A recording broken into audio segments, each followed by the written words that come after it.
Hey, what's going on guys? It's me, Aiden from Cartoon Apocalypse, and today I'm back with another Star vs. the Forces of Evil video. Today I'm going to be going through the most important parts in Eclipse's chapter from the Magic Book of Spells.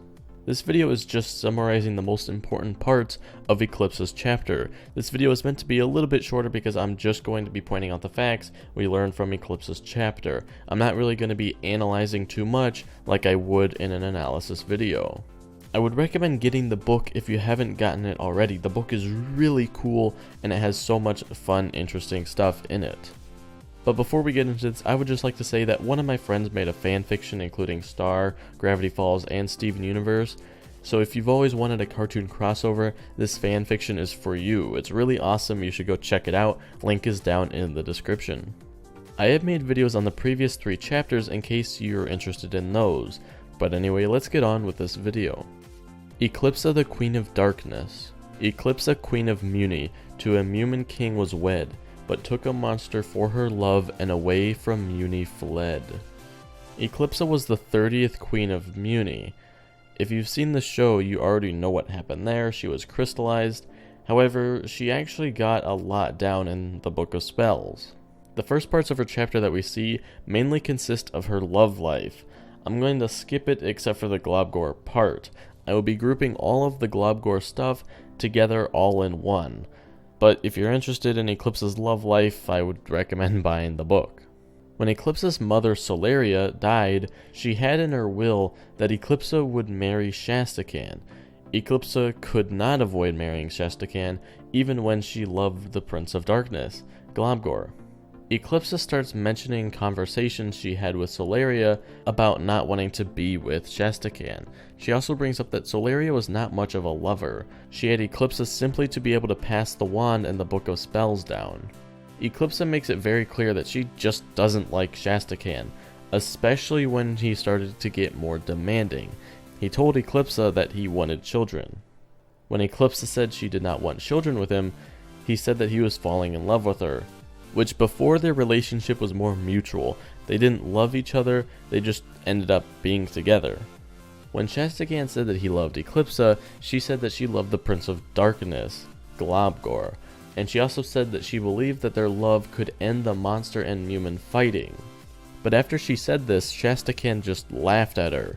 This shows how good of a guy Shastacan really was. Now let's move on to the topic of Globgor, aka the Prince of Darkness.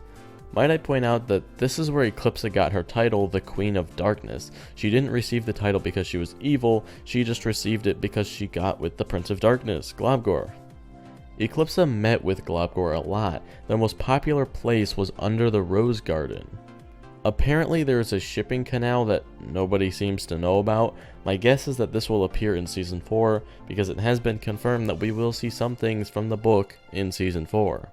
When they met, they often talked about how bad Shastacan was. However, they also talked about more serious matters such as the war. Most of it is just lore about the war, which is not what I'm going to get into, but there's one topic in particular about the war that interests me. It's about the Septarians. These monsters can't be killed properly. These monsters were 100% against the Mewmans without the ability to forgive them.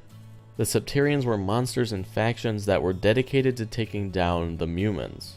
Apparently, Globgor and his team ultimately just wanted a peaceful relationship with the Mewmans, with a fair share of land. This makes me believe that there was, or might have been, a 3-way war between certain monsters, Mewmans, and Septarians. That would have been a very interesting war in my opinion.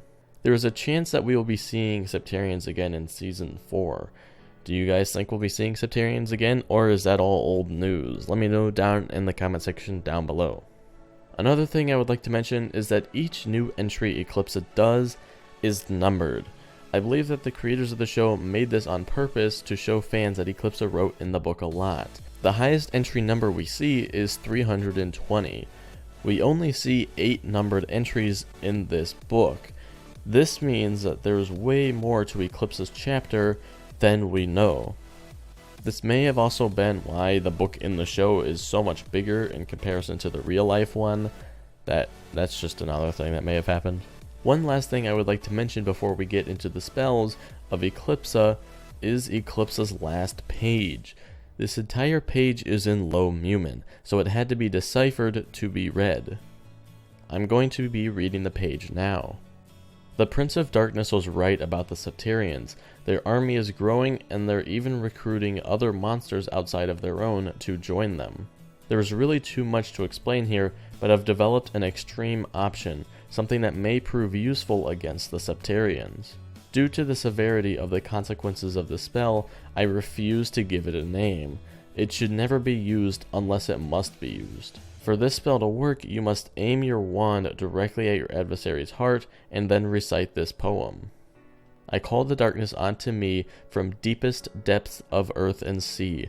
From ancient evils unawoken, break the one that can't be broken.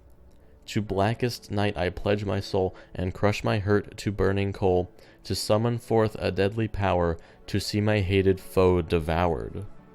And that was just the left page. Now it's time to move on to the right page. The right page says, "If you are wondering, I have witnessed firsthand the results of this spell. I've used it and it works against the Septarians. I'll say nothing more about it. Tonight I make my escape to the future queens who inherit this book. I hope that time will show my decisions were just and right." I don't know what the future holds for this kingdom, but it's clear the mounting tensions between the monsters and humans are at their peak. I know it seems like I'm thinking of only myself in this decision, but maybe it benefits the kingdom too. Now this is very interesting because it confirms that Eclipsa is not evil. The line, "Due to the severity of the consequences of this spell, I refuse to give it a name." That line is what gives it away. Eclipsa made the spell because she felt like she had to, not because she wanted to. So now let's talk about Eclipsa's different spells. There's the All-Seeing Eye, which you should know what that does. Midnight Shriek. This spell creates a really horrifying sound that only the receiver hears. The next spell is Ouroboros, which makes their adversary eat their own feet for some reason. The next spell is the Low Self-Esteem Nightmare Dream spell. The spell is kind of self-implied, it gives the receiver low self-esteem. The next spell is called Hypno Slumber, which makes your opponent sleepwalk away from you. Again, another weird spell. This next spell is called the Body Swap spell. Also pretty much self-implied, it swaps your body with someone else. But that's pretty much all the spells we have from Eclipsa's chapter. She did also mention that she could read people's minds with a spell, but we don't know what spell in particular. But that's really going to be it for this video. If you guys did enjoy, you can leave a like and subscribe for more content similar to this.